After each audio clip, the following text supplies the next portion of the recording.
This looks like a job for Superman. Hey, look! It's Spider-Man! The dynamic duo return next week. Don't listen.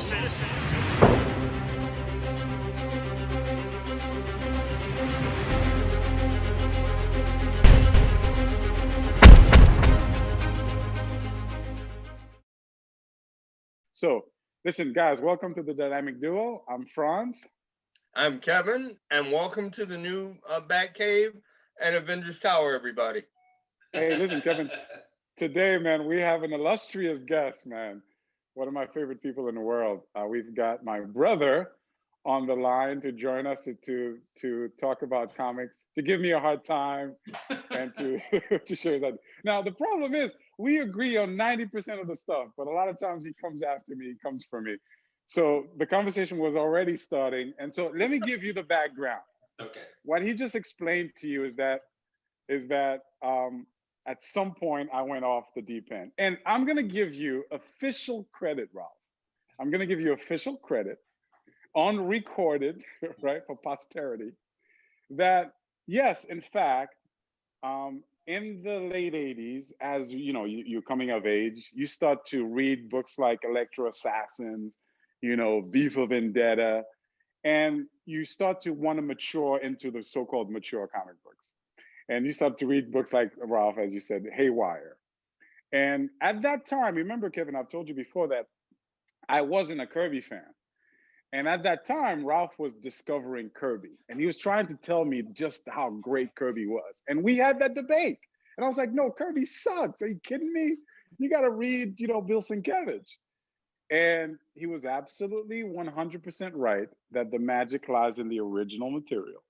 And I came to discover that, and I've completely fallen into that absolute devotion. But he doesn't seem to want to let go of that I am no longer that guy. And also another thing, Ralph, and feel free to jump in after I'm done. But another thing is that I never let go of the original material either. I was always a Spider-Man fan, even though I was reading Haywire. So Franz brought up Electro Assassin, V for Vendetta. I remember him really pushing the Watchmen, and all of those books were awesome. But that wasn't the problem. That wasn't where I decided that me and Franz were going to go to bloody war. It was when Franz came to me. One of the books I remember was a book called Preacher. And I remember looking at the book and just being offended at the book because it was just too over the top, ridiculous. It was so far out of the realm of comic books. And when you've got, and this is years back, so much has come that it's, that Preacher has inspired and influenced. I'm here reading Jack Kirby Fantastic Fours, and this guy's handing me Preacher. Like, these books were just so like obscure. It's the equivalent of, I'm listening to the Beatles, right? And then he's like, here's Jimi Hendrix backwards. And I'm like, this is not even rock and roll. Like it's Jimi Hendrix backwards. Come on, man. So that was the fight. The fight wasn't The Dark Knight Returns or Electro Assassin.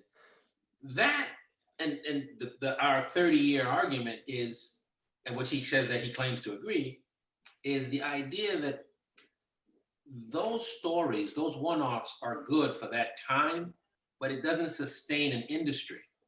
So we had been arguing about this, and as we were arguing, things had been happening in the industry, to my view. And it reached a point where I kind of left comic books, right? Because I didn't do what he did and get into the other more obscure things. And then periodically I asked him, like, what's going on in comic books? And the things he would tell me were happening were, I was like, Franz, you're lying, right? And like my favorite comic book was the Fantastic Four. I, at a certain point, had maybe like a 250 issue run. So I had I had a couple of the Kirbys, but I couldn't afford the 60s ones. But I had the first appearance of Galactus, and I had a really solid run. Okay. And that was like the foundation of my comic books. And then he was like, oh, Mr. Fantastic is dead. Sue Storm wears a bikini. And I was like, what's going on? And he was like, Ralph, you don't even know the half. And I think that's when he really was like, yeah, we got to figure out a way to support the Kirby Silver Age comics. Well, Is that I about mean, something up front? Yeah, a little bit. Some details, but close enough. I Close mean, enough. I understand completely what's going on, and this has been part of conversations that your brother and I have had for numerous shows, and it's really interesting that you brought up, you know, his involvement with Preacher and some of the other obscure and new age titles.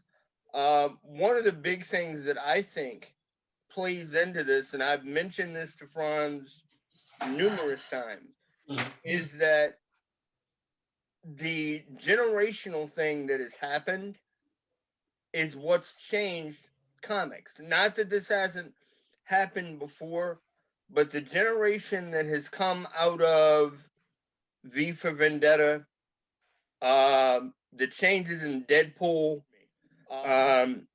even for things like Preacher, The Walking Dead, and what have you.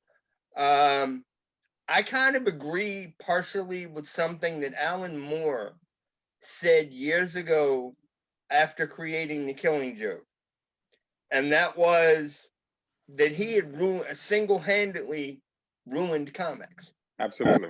Because he kind of felt that after that, they were never going to be the same. And that's what's still happening. That impact from Sin City, and a number of other titles like it, even Watchmen to a degree. They've changed perspectives on your readers, writers, and folks that buy the comics. And I honestly don't know if, to a degree, if it'll ever get back to the way that some of the Golden Age and Silver Age material was revered. I just don't know. You have your purists like your brother and I. I'm a purist from way back. I think in a lot of ways I might be even a bigger purist than Franz. And a lot of what the darker end of this has turned into, it actually bothers me because I don't find it as entertaining as some of my younger friends and some of the people that are following it now. And that includes a lot of the television stuff that's there, and especially the movies. You know, I just think that Hollywood in general is headed in, to a degree, a wrong direction for a lot of this. And they're shooting themselves in the foot because they're still making toys and collectibles and what have you for kids and for teenagers, but the material they're handing them back or giving them back is not even meant for kids anymore. You can't necessarily hand a 12-year-old a comic book anymore without worrying about the content now. but I'm going to tell you something interesting, and it's. Well, let me tell you, and you guys tell me what you think about this. So, one of my younger sons has a cell phone, and there are kids looking at all kinds of things on the cell phone. So I've been worried about him in social media and all that stuff. But an interesting thing is happening. Some of the kids are corrupted by all of these negative images or adult images and all of that. But the other thing that's happening is that there's so much of it that some of the kids are bored by it. And they're into other things. So I almost think that, okay, obscene amounts of pornography, okay, it's tiring. Okay, Walking Dead, how many more zombie heads are going to explode? How many more people are going to be choked by their own intestines, right? And I think that we, I think, we're a generation of folks that kind of maybe read comic books and then matured out of, the Avengers fighting Count Nefarious, and now we want to look at Preacher. I think 30 years into it, we're tired of it. And I think that a lot of the kids, if they do pick up the comic book, you don't get tired of the traditional story. And I think it's a hard thing to believe, but the traditional stories have been around for thousands of years, and they've always been interesting. Boy meets girl, boy likes girl, boy falls in a hole, finds a trinket, has to take it to the wizard. That story has been around, since we were sitting by fire, and it works. But people keep wanting to mess with it and say, hey, how about we make the boy, I don't know, whatever. And what I can say now, and I might come back 6 months from now and be like, I was dead wrong, is that, one of my sons is not interested in any of that stuff because it's boring to him. Well, let me jump in because we first of all, the first thing we have to recognize, Ralph, is that, again, we agree. I can't emphasize this enough. And Kevin, I want you to know, tell him how much this is an issue for me. And this is basically what this show is about, to bring people back to the original stuff and the value of the original stuff. Now, having said that, I think we have to be careful. And that's where sometimes we misunderstand each other, Ralph. We have to be careful. So Alan Moore, as you pointed out, Kevin, actually said it well.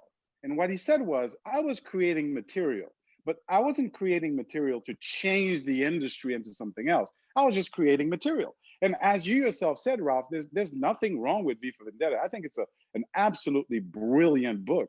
There's nothing wrong with Electro Assassin, a take on a character.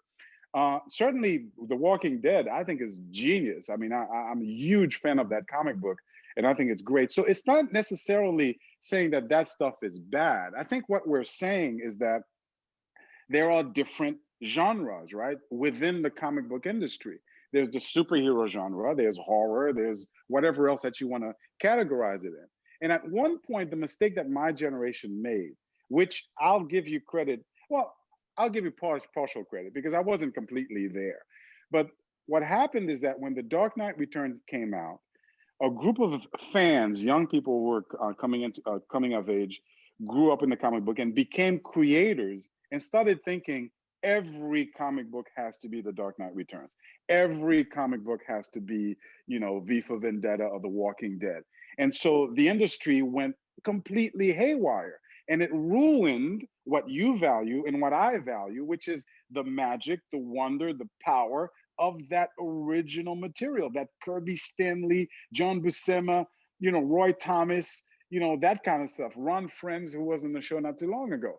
So it's sort of a separate conversation type of thing. And so that's where we have lost ourselves. And that's where the comic book industry is now in peril, because now we don't know where we are. The industry no longer has a place. There's a million versions of Spider-Man. There's a million versions of Thor. I just read that Daredevil is now, Elektra is the new Daredevil, and Daredevil's in prison. Yeah, exactly. So I knew you'd enjoy that, Rob. Well, so, of course, that this is all coming from, and I didn't mean to cut you off, but it's all coming from the platform of female empowerment and inclusiveness. And in my opinion, and I know I'm probably going to end up getting slapped by every female that might be watching this, it's gotten to a point where it's run amok. And they've gotten ridiculous with a lot of it, because it's almost dangerous to be a man now. It's like, what do you mean the person in charge is male? Or what do you mean this character is male? It's gotten ridiculous. So I would say this. Every time I talk to France, I might bring it up for female empowerment or gender issues, LGBTQ issues, and all that. But racial. Quick points. Number one, there's a guy who said it best in one of these videos. I think it's Diversity in Comics. And he said, one of the reasons why they make characters gay is it's like a threat. He said it's the same reason why they make characters Nazis. Because if a character is a Nazi, then you don't have to tell any story about the bad guy. He's clearly a bad guy because he's a Nazi. And if the character is gay, you can't not like him, because if you don't like the character, then there's something wrong with you. It's like an easy, the way he described it, it's like a lazy writing style.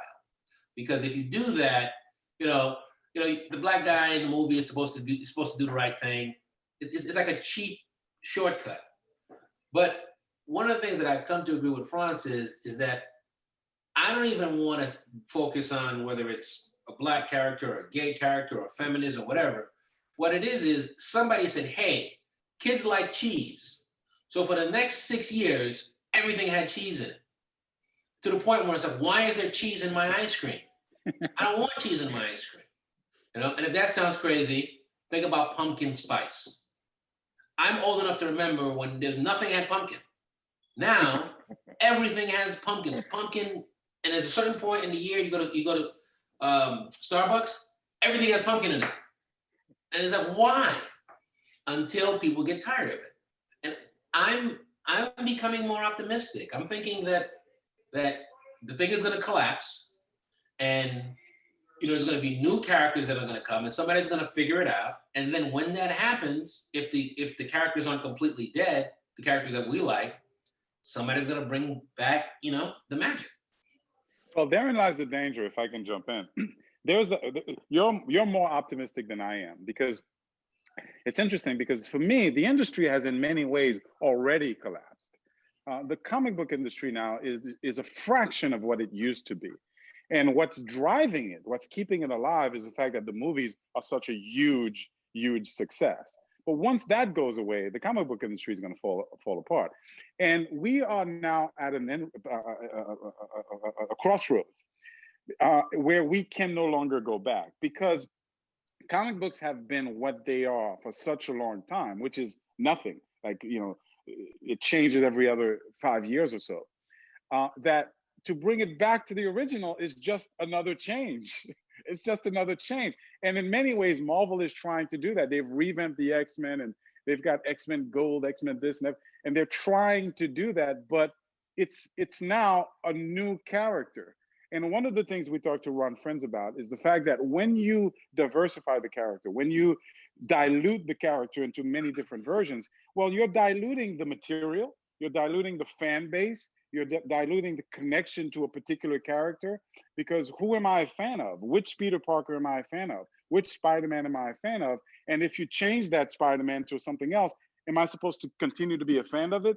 And so my fear is that even if the industry goes back and reintroduces comic books the way that the Marvel way intended it for it to be, which is could be enjoyed by a 5-year-old to a 90-year-old, I don't know that kids may look at it and go, oh, no, I'm not interested in that anymore, because that's not what I was told was supposed to be in vogue. Here's what I would say to give you some optimism.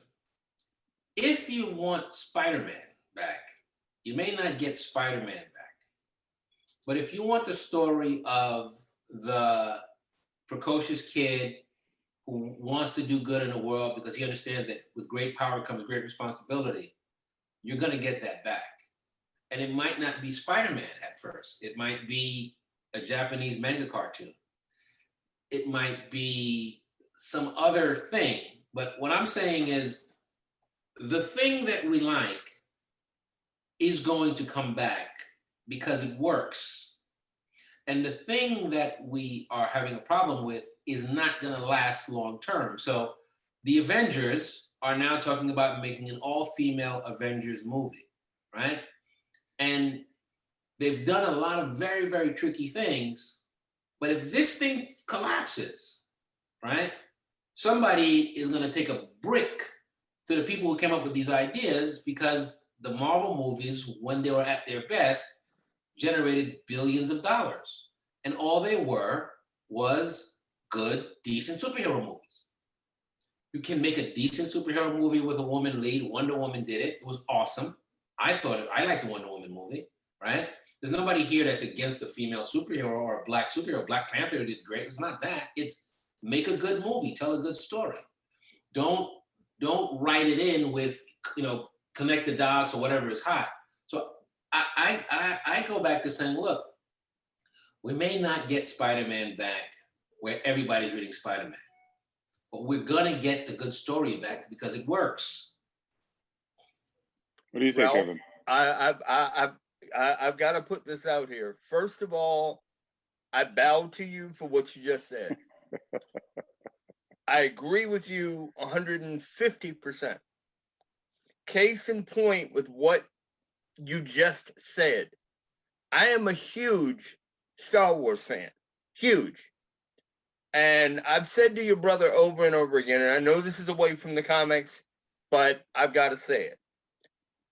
Star Wars is surviving right now on the shoulders of the Mandalorian. I don't know if you follow any of the 1,000%.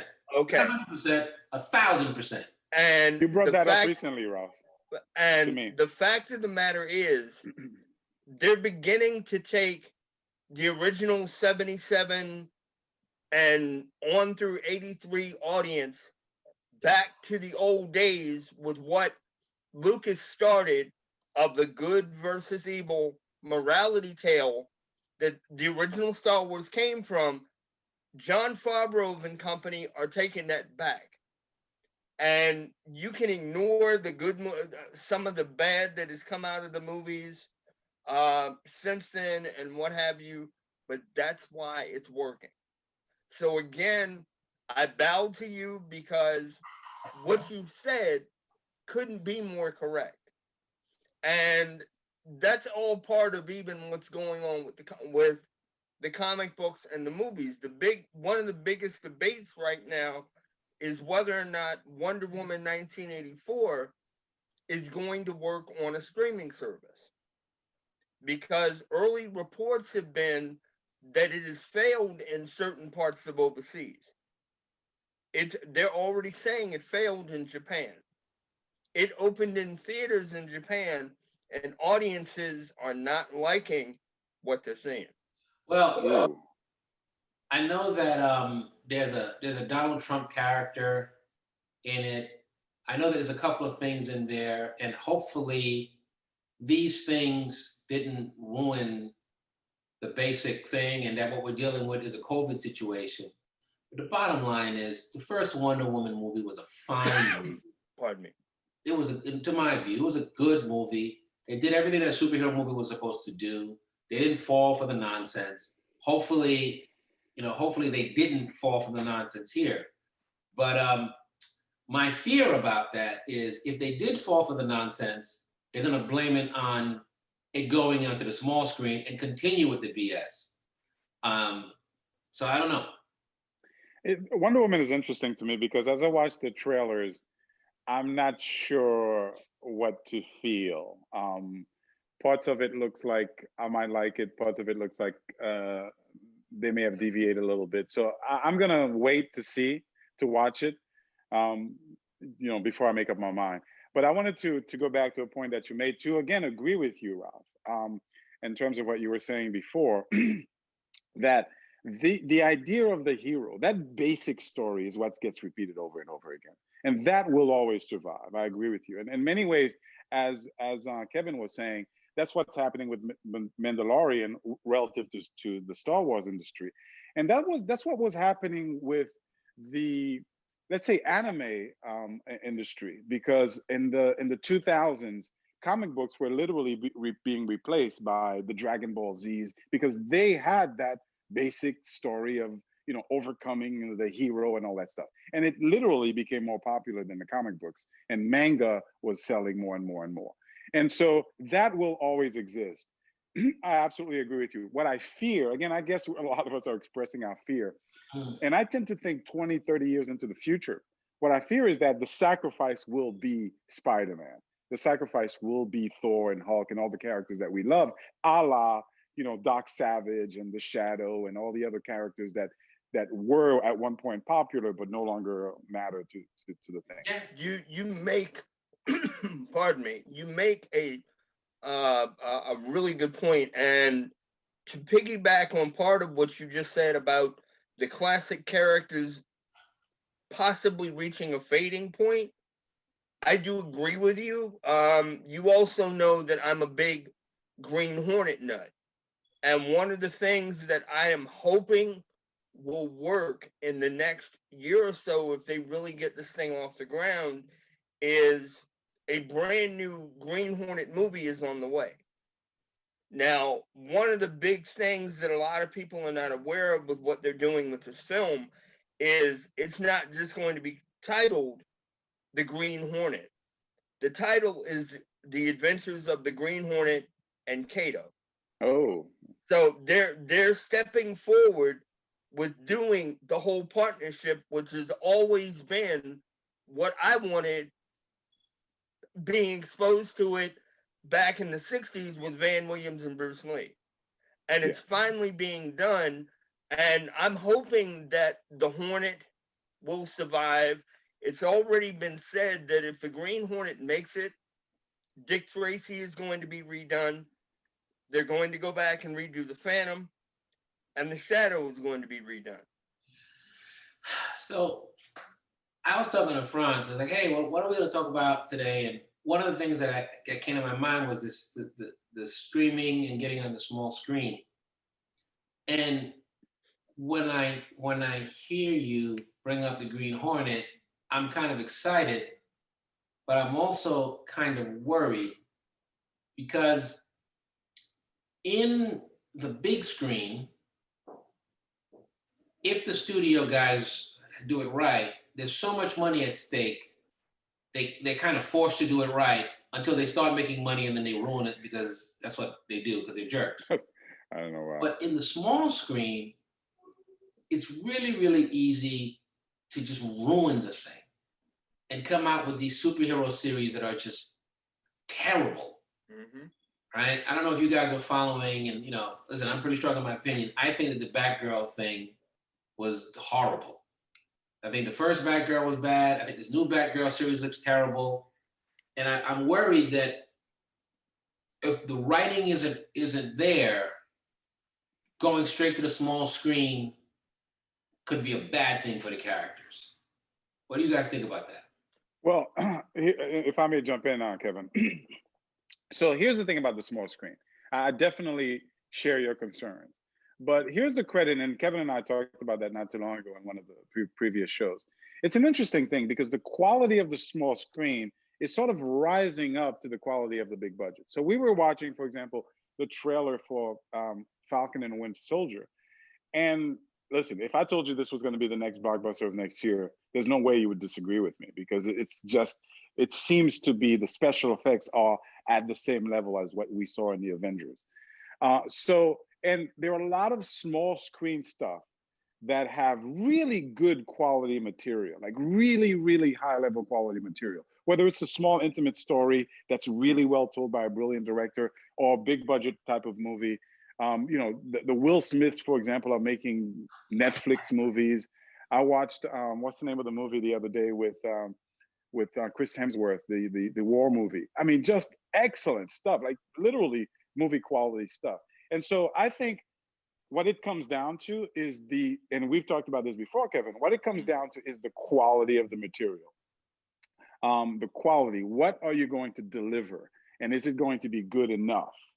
And whether it's on the big screen or whether it's on a small screen, a bad movie on a big screen is still a bad movie. And a great movie on a small screen is still a great movie. Now, it raises another question for me, which is, what does that mean to the movie industry? What does that mean to the experience? Because, again, generationally, there's that experience of going to the theater, of sitting down, watching the big screens. So I don't know what it's going to mean with respect to that. But with respect to the delivery of it, I think the small screen is very, very quickly catching up to the quality of the big screen. I think what I'm saying is there's a difference between Daredevil and the Iron Fist. And I think that the Iron Fist was so bad Agreed. that we're not going to see another Iron Fist for 10 years because it just sucked that much. But I think that the Daredevil did it so well that it's like, yeah, I could come in every week and watch the Daredevil. And that's what worries me. Whereas if Marvel had the Iron Fist and then Marvel is going to make $175 million Iron Fist, they might be like, look, we can't you know, if they're not losing their minds, they might have a bigger stake in making it better.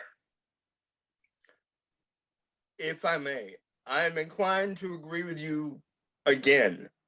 One of the biggest problems with Iron Fist versus Daredevil or the Defenders or even Jessica Jones was that after the success of Daredevil and even the Punisher to a point, Yeah.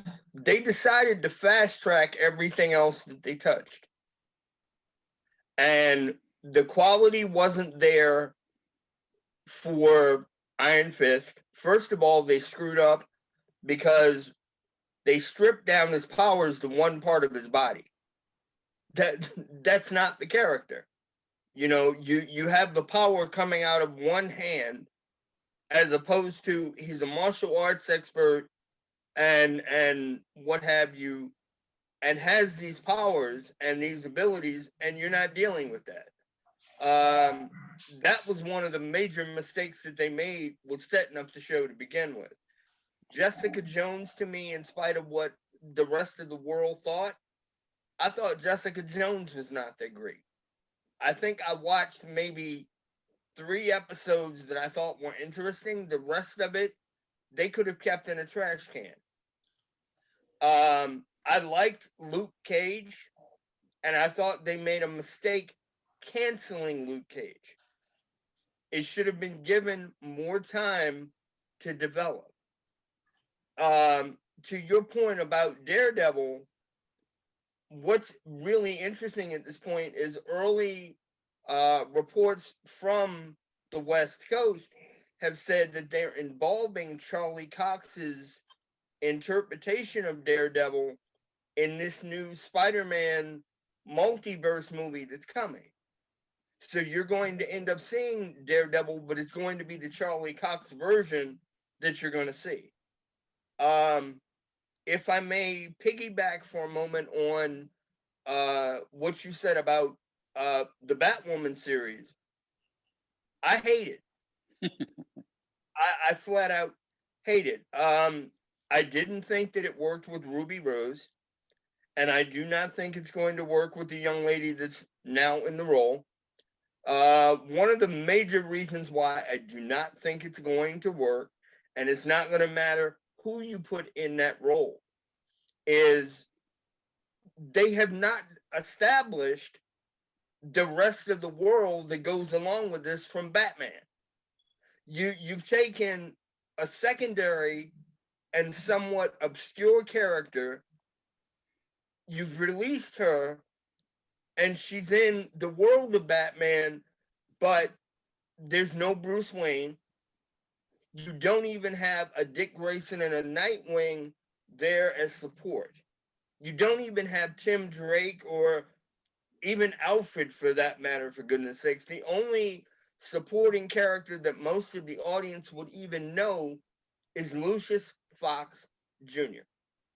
And if you don't follow the comic books and know who he is, or for that matter, who Kate Kane is supposed to be, you're completely lost looking at that show to begin with. And as long as that's what they continue to do, it doesn't matter what they do with Batwoman, it's going to fail.